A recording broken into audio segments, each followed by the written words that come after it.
Oke, jadi kemarin kita sudah belajar mengenai kepailitan. Hari ini kita belajar mengenai penundaan kewajiban pembayaran utang.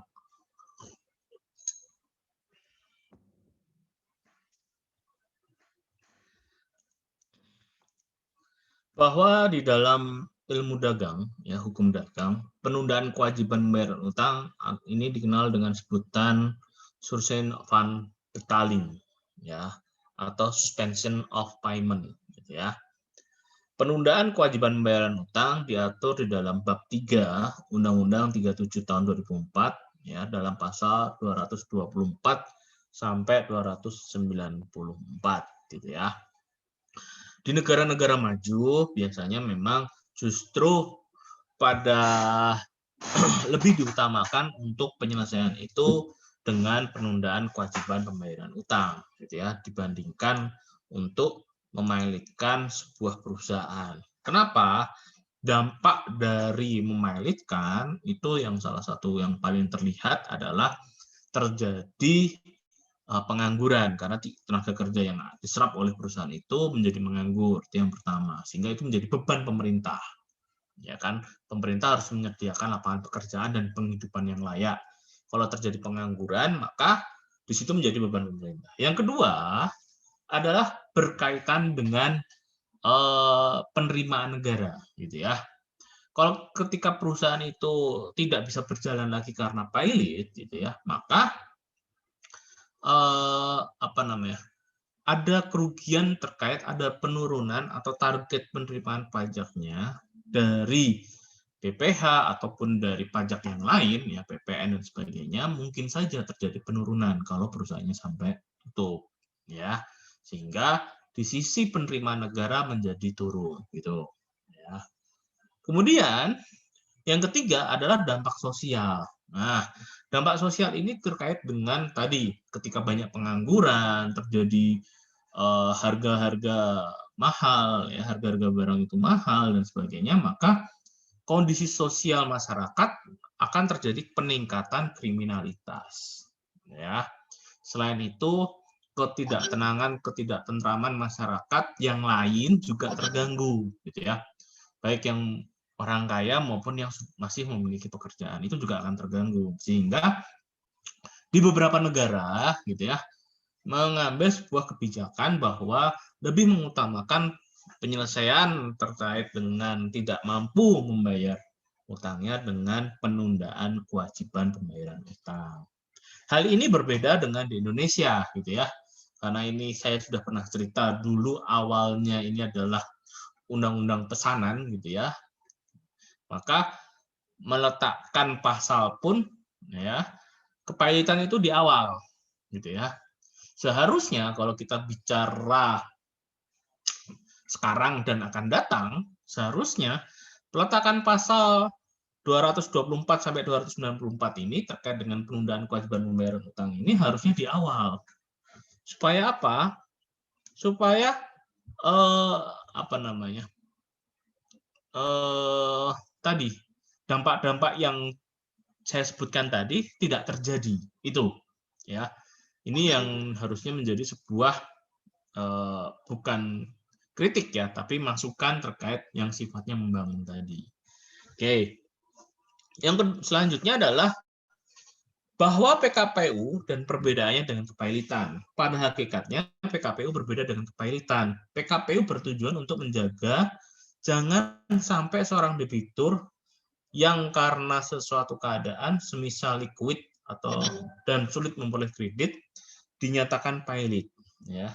Sedangkan debitur diberikan waktu maka besar harapan ia dapat melunasi hutang-hutangnya dengan memberi waktu dan kesempatan pada debitur melalui reorganisasi usahanya, restrukturisasi utang, utangnya dapat melanjutkan usahanya, dengan demikian dapat membayar lunas hutang-hutangnya.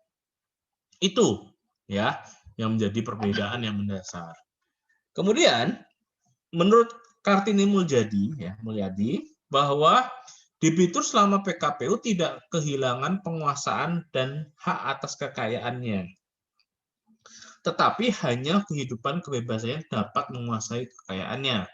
Dalam PKPU, debitur dan pengurus merupakan duit tunggal karena salah satu dari antara mereka tidak dapat bertindak dengan sah tanpa yang lain, gitu ya. Dalam PKPU, debitur masih dapat melakukan pengurusan kepemilikan atas harta kekayaannya asalkan hal tersebut disetujui oleh pengurus, gitu ya. Oke.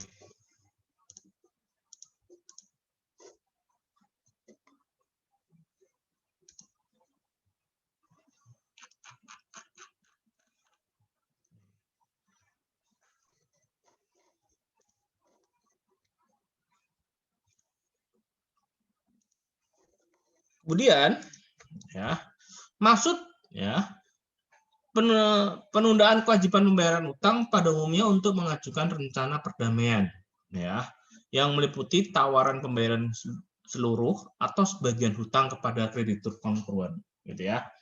Tujuannya untuk memungkinkan seorang debitur meneruskan usahanya meskipun ada kesukaran pembayaran dan untuk menghindari kepailitan, gitu ya. Pengajuan PKPU dapat dilakukan oleh yang pertama adalah debitur, ya, debitur sendiri. Yang kedua adalah kreditur, ya. Kemudian Bank Indonesia dalam hal ada bentuknya adalah perbankan. Nah, namun sekarang dengan adanya Undang-Undang OJK, maka di sini tidak hanya Bank Indonesia, tetapi juga melalui OJK, gitu ya. Kemudian dalam hal berusaha efek, berusaha lembaga clearing, penjamin, lembaga penyimpanan dan penyelesaian ini juga OJK. Ya, jadi ini terkait dengan bank itu ada Bank Indonesia, gitu ya. Sebagian ada Bank Indonesia, ada juga OJK. Jadi tidak serta-merta semuanya dilakukan oleh Bank Indonesia karena kewenangannya pecah begitu ya. Namun untuk Menteri Keuangan di sini ada perusahaan asuransi, perusahaan reasuransi, pensiun, ya, dana pensiun, dana BUMN dan sebagainya, gitu ya. Kemudian akibat putusan PKPU dengan dikabulkannya permohonan PKPU sementara, maka berlakulah hal-hal sebagai berikut. Yang pertama adalah selama PKPU berlangsung, terhadap debitur tidak dapat diajukan permohonan pilot, gitu ya. Jadi kalau ketika sudah ada PKPU, ya maka pihak lain itu tidak bisa mengajukan secara kepailitan, gitu. Yang kedua, diangkat seorang hakim pengawas yang tugasnya mirip dengan hakim pengawas dalam kepailitan, gitu ya. Lalu yang ketiga, diangkatnya seseorang atau lebih pengurus yang bertugas melakukan pengawasan terhadap kekayaan debitur. Ya, misalkan jangan sampai kekayaan debitur itu dialihkan, disembunyikan dan sebagainya, gitu ya. Kemudian yang selanjutnya adalah jenis-jenis PKPU.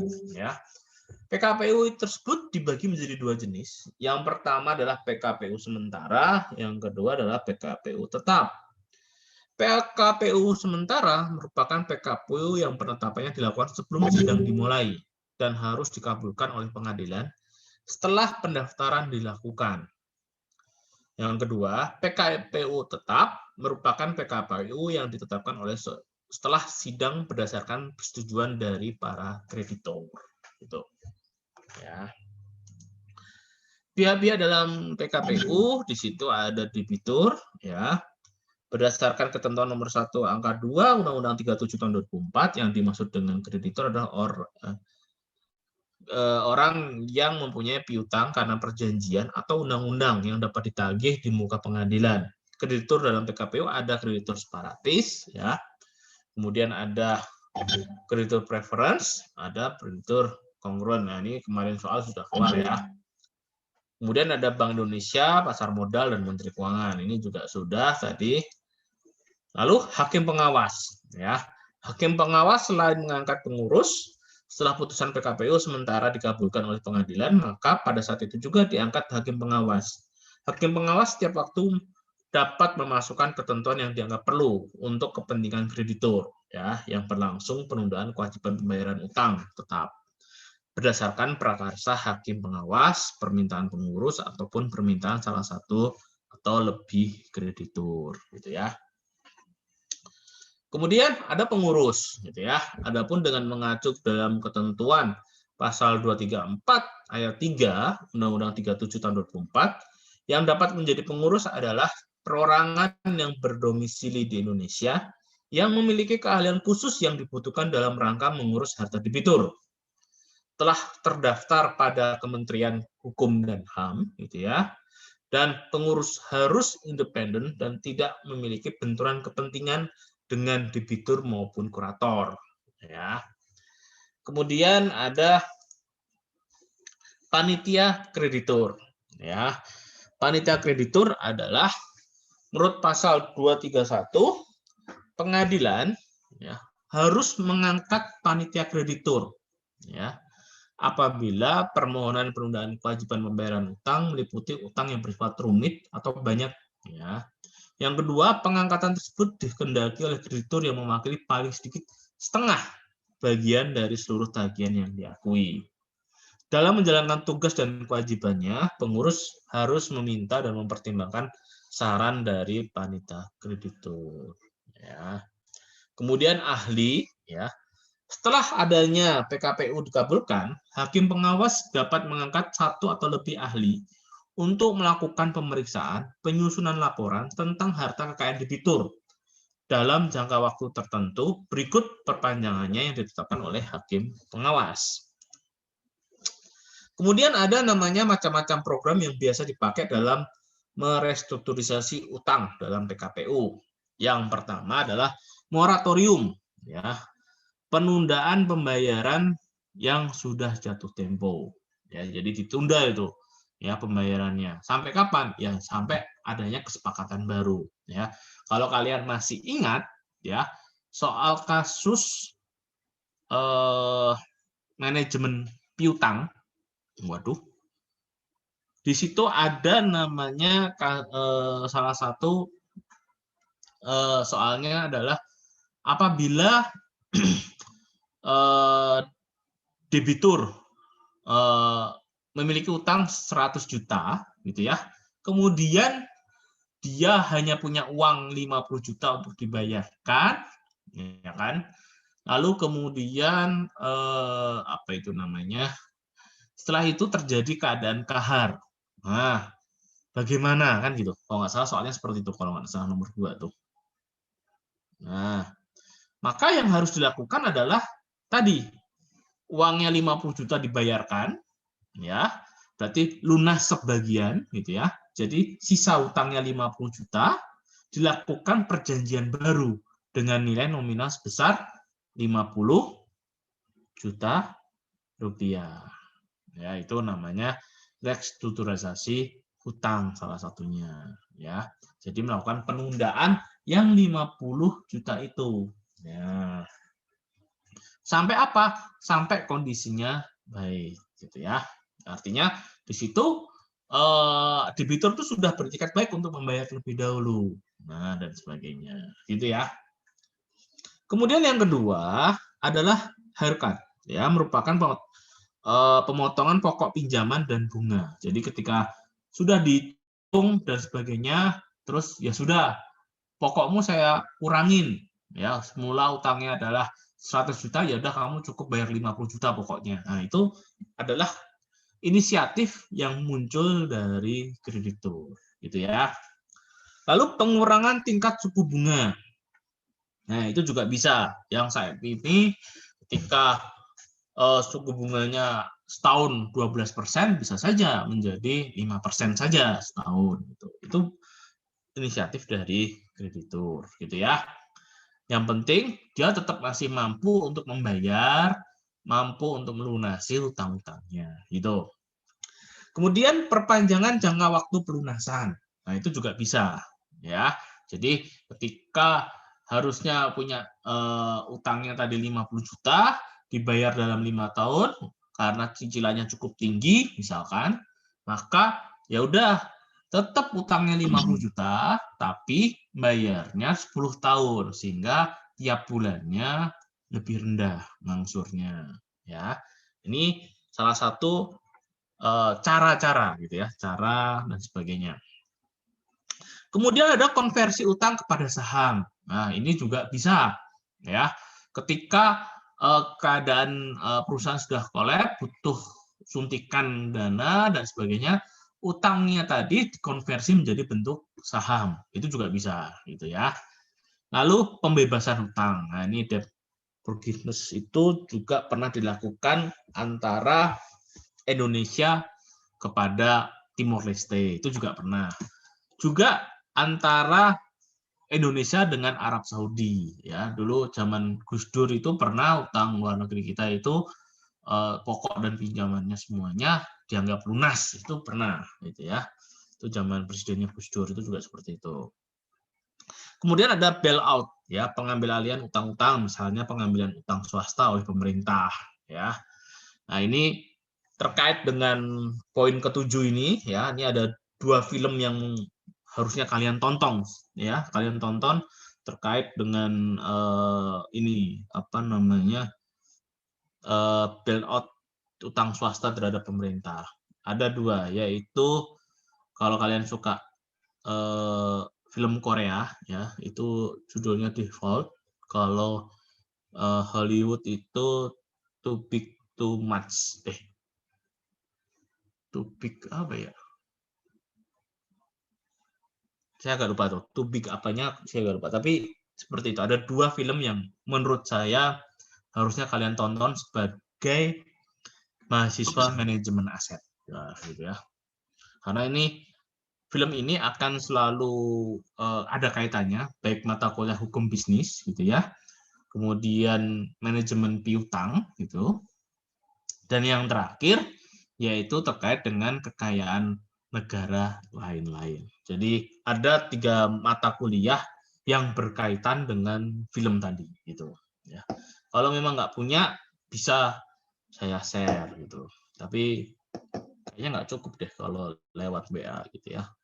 Cuma kalian bisa lah cari itu di Netflix, kayaknya nggak ada, ya di Netflix nggak ada. Seingat saya nggak ada ya. Tapi itu di YouTube dengan tema yang mirip ada juga, tapi judulnya agak berbeda gitu. Yang terakhir write off, yaitu penghapusan bukuan utang-utang, ya. Jadi dihapus bukunya, gitu ya. Lalu prosedur permohonan PKPU, ya. Permohonan PKPU harus diajukan kepada Ketua Pengadilan Niaga di tempat kedudukan debitur dengan ketentuan yang pertama, apabila debitur telah meninggalkan wilayah negara Indonesia, pengadilan berwenang untuk menjatuhkan permohonan putusan atas PKPU adalah pengadilan dan hukumnya meliputi tempat kedudukan hukum terakhir debitur.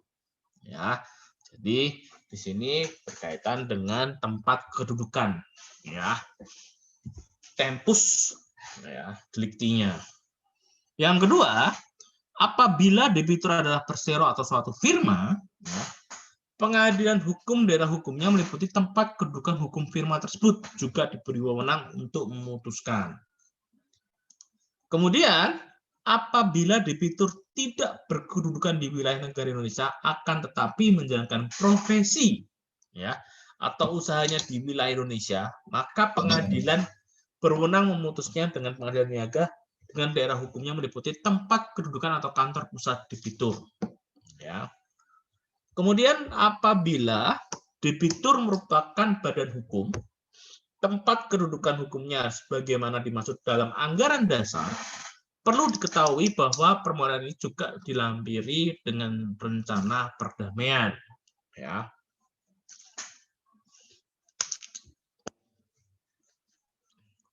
Kemudian, ya, dalam hal permohonan adalah debitur, pemohon menunda kewajiban pembayaran utang harus disertai daftar yang memuat sifat, jumlah piutang, jumlah hutang debitur, beserta surat bukti secukupnya. Dan apabila mengajukan permohonan kreditur, pengadilan wajib memanggil debitur melalui jurusita dengan surat kira tercatat paling lambat 7 hari sidang, ya 7 hari sebelum hari sidang. Surat permohonan, ya, melampirkan harus disediakan kepanitiaan pengadilan niaga agar dapat dilihat oleh setiap orang secara cuma-cuma. Sistematika dari surat permohonan itu, ya PKPU itu sendiri paling tidak memuat hal-hal yang pertama, tempat dan tanggal permohonan, alamat pengadilan niaga yang berwenang, gitu ya, terkait dengan kompetensi relatifnya, gitu ya. Kemudian identitas pemohon atau advokatnya, uraian tentang alasan permohonan PKPU, permohonan berisikan antara mengabulkan permohonan pemohon dan menunjuk hakim pengawas dan pengurus, serta tanda tangan debitur dan advokatnya. Kemudian, sementara kelengkapan berkas yang harus disiapkan, ya tadi itu mengenai surat permohonannya ya, kalau ini adalah berkasnya. Ya, untuk permohonan PKPU ke pengadilan niaga meliputi yang pertama surat permohonan bermaterai, ya bermaterai cukup, ditujukan kepada ketua pengadilan niaga. Yang kedua, identitas diri debitur, ya. Permohonan harus ditandatangani oleh debitur dan penasihat hukumnya. Kemudian surat kuasa khusus yang asli, penunjukan kuasa pada orangnya, bukan pada law firm-nya. Beda ya. Jadi ditujukan kepada orangnya, ya surat kuasanya. Kalian udah pernah lihat surat kuasa kan? Di hukum litigasi sama Pak siapa? Pak Imam? Belum ya. Kemudian izin penasihat hukum, ya kartu penasihat hukum, nama dan tempat tinggal, kedudukan para kreditur kongruen sesuai dengan jumlah tagihannya masing-masing pada debitur, neraca pembukuan terakhir, rencana perdamaian yang meliputi tawaran pembayaran seluruh atau sebagian hutang kepada kreditur kongruen, gitu ya. Kemudian dilakukan pemeriksaan, ya. Apabila permohonan PKPU dan kepelitan diperiksa pada saat yang bersamaan, maka permohonan PKPU haruslah diputus terlebih dahulu. Kemudian, akibat putusan PKPU dengan dikabulkannya permohonan PKPU sementara, maka berlakulah hal-hal sebagai berikut. Yang pertama, ya,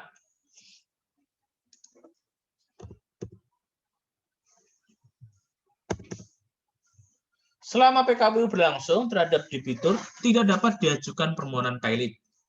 Yang kedua, ya, diangkatnya seorang hakim pengawas dalam tugasnya mirip dengan hakim pengawas dalam proses kepailitan.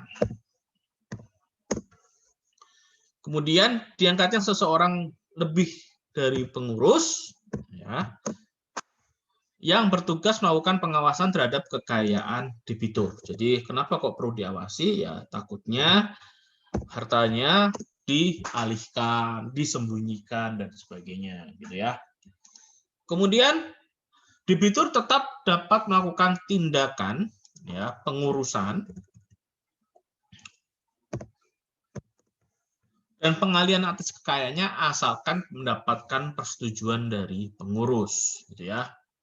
Kemudian yang terakhir yaitu tindakan debitur atas kekayaannya dapat persetujuan pengurus adalah tidak mengikat kekayaannya. Ya. Berakhirnya PKPU ya atas permintaan hakim pengawas atas ya satu atau lebih dari kreditur atas perkasa dari pengadilan niaga dalam hal yang pertama debitur selama waktu PKPU bertindak dengan itikat buruk dalam melakukan terhadap harta debitur telah merugikan atau telah mencoba merugikan kreditur. Yang kedua, debitur melakukan pelanggaran pasal 240 ayat 1 Undang-Undang Kepailitan, gitu ya. Kemudian, debitur lalai melaksanakan tindakan-tindakan yang diwajibkan kepadanya oleh pengadilan pada saat atau sesudah PKPU diberikan, atau lalai melaksanakan tindakan yang diisyaratkan oleh pengurus demi kepentingan harta debitur, gitu ya. Kemudian yang keempat adalah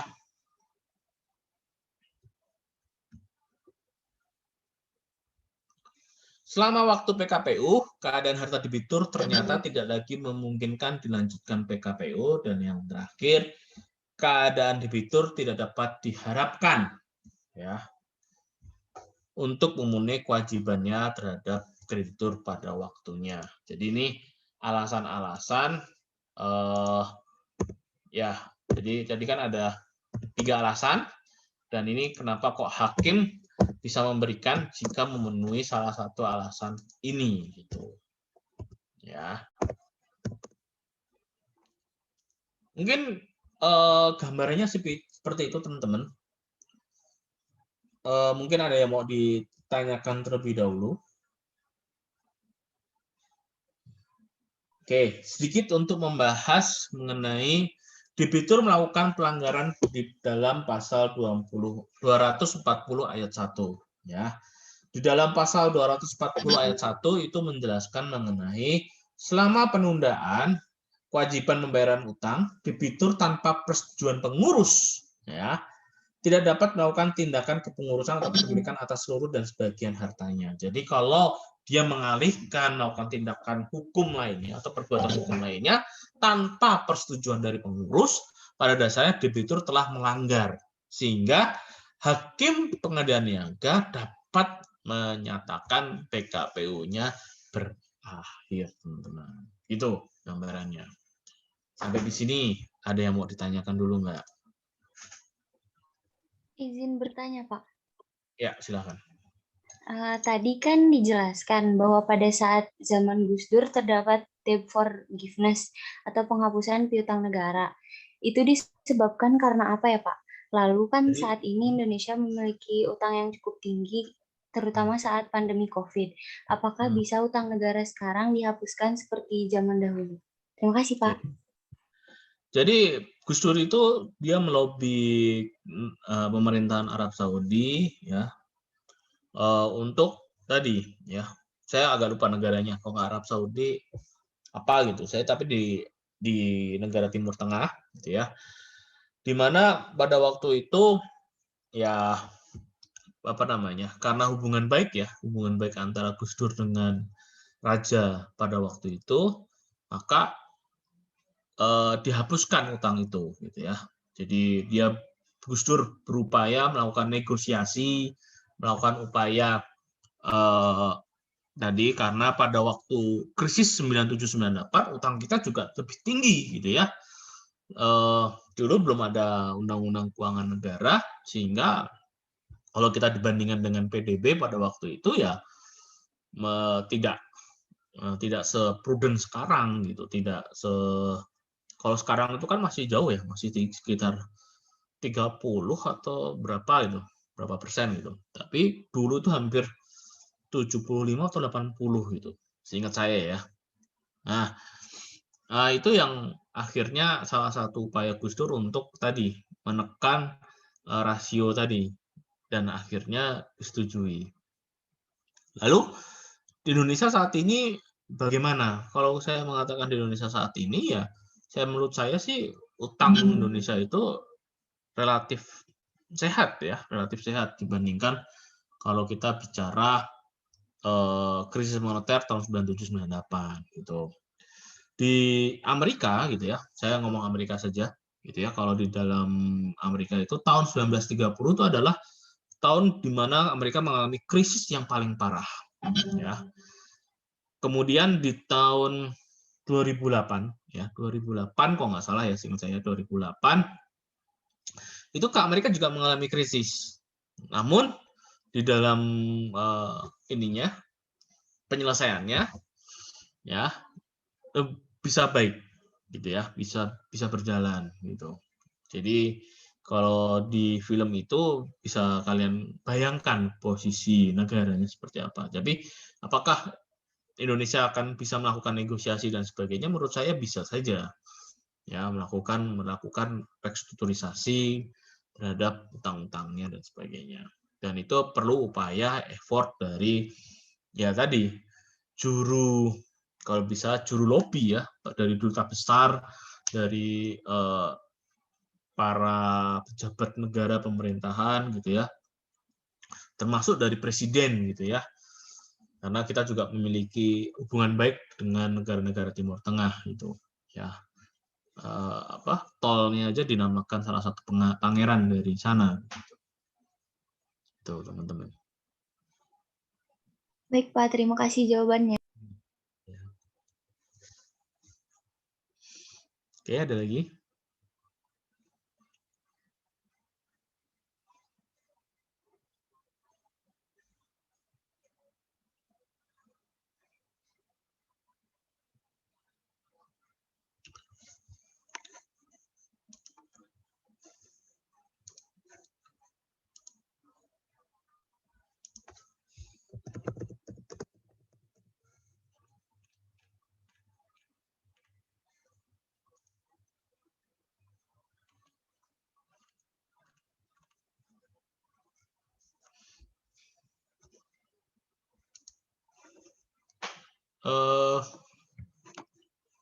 kalau dari Zoom ini nggak bisa lihat videonya ya. Oh iya, nih judul filmnya ini nih, ada di grup chat tuh.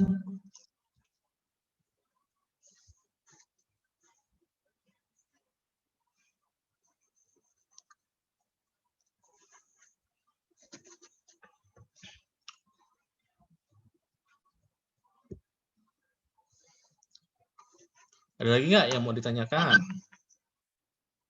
Mungkin recordingnya dimatiin aja, biar nggak menghabiskan banyak ini.